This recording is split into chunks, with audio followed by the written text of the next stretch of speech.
चालाक बुढ़िया। एक गांव में एक अद्धा अपनी बूढ़ी माँ के साथ रहता था।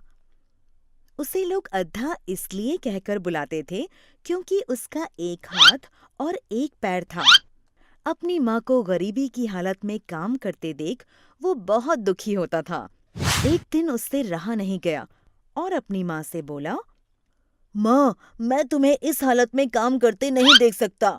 मैं पैसे कमाने शहर जाऊंगा। माँ बोली, बेटा, तेरा एक हाथ और एक पैर है, तू कैसे शहर में काम कर पाएगा? अद्धा माँ से बोला, नहीं, मैं चला जाऊंगा, तू बस हाँ कर दे। फिर क्या था, अद्धा जिद करके पैसे कमाने शहर चला गया।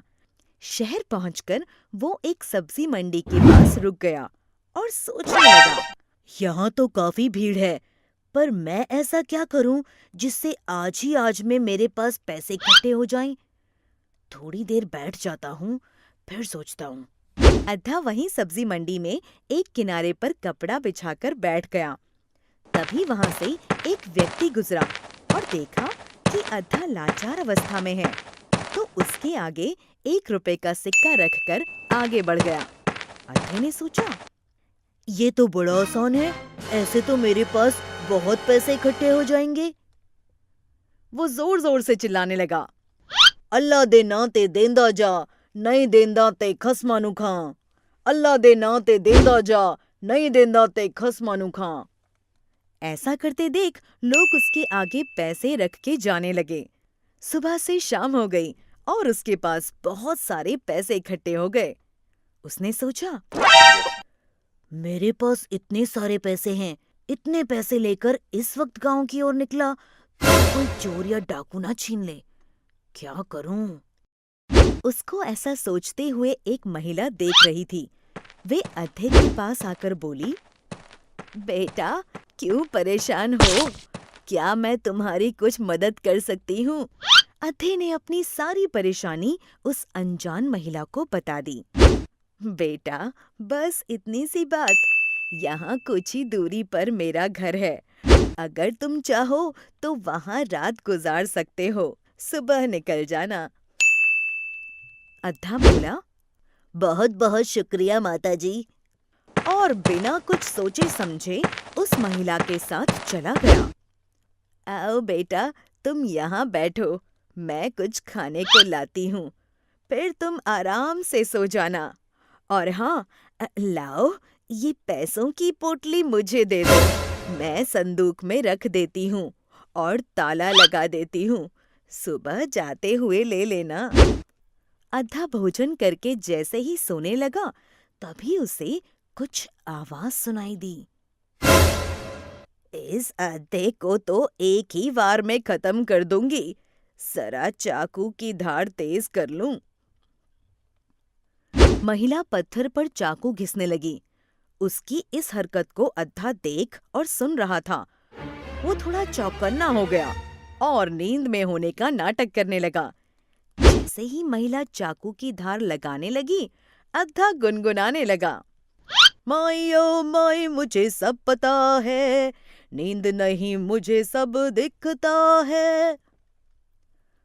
अरे, ये तो सो ही नहीं रहा, जाग रहा है। अब क्या करूं? देखते देखते सुबह हो गई। महिला ने सोचा, अब एक ही रास्ता है, इसकी पैसों की पोटली तो मेरे पास ही है। मैं थोड़ी देर के लिए बाहर जाती हूँ, जैसे ही ये इधर उधर होगा, पोटली गायब कर दूंगी और बोल दूंगी कि चोर ले गए।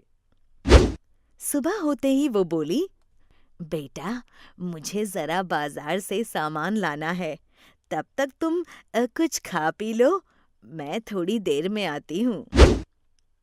अद्धे ने सोचा, यही मौका है, इस औरत से बच के भाग जाता हूँ जल्दी से। मेरी पोटली, अरे वो तो संदूक में रखी है, ताला है इस पे तो, चाबी लगता है अपने साथ ले गई, क्या करूँ? तभी वहां अद्धे को एक पत्थर पड़ा दिखाई दिया। बड़ी मुश्किल से एक ही हाथ से जैसे तैसे उसने ताला तोड़ा और अपनी पोटली उठाई। उसने देखा उस ठग औरत का 100 रुपए का नोट भी वहां रखा है। उसने सोचा ये भी क्यों छोड़ूं, वो भी उठा लिया और भाग गया। महिला वापस आई और देखा तो बोली, अरे वो अद्धा कहाँ गया? शायद कहीं अंदर होगा। हाँ, यहाँ भी नहीं है। चलो जब तक आए पोटली गायब कर दूं। अरे अरे ये क्या, मेरा संदूक खुला है, ताला भी टूटा हुआ है। हे राम, 100 रुपए का नोट भी गायब है। अरे अद्धा मुझे ही लूट कर भाग गया। ये तो अद्धे की समझदारी थी कि वो सोया नहीं और महिला की करतूत जान गया तो अपनी जान बचा ली। शिक्षा, हमें हमेशा अपने आसपास हो रही घटनाओं से सावधान रहना चाहिए और किसी भी अजनबी पर जब तक जांच न लो विश्वास नहीं करना चाहिए। हमें उम्मीद है बच्चों कि आपको ये कहानी पसंद आई होगी, तो कृपया हमारे चैनल को सब्सक्राइब करें और अपडेट्स के लिए बेल के आइकन पर क्लिक करें। और हाँ, इस वीडियो को शेयर और लाइक करना न भूलें। Bye bye.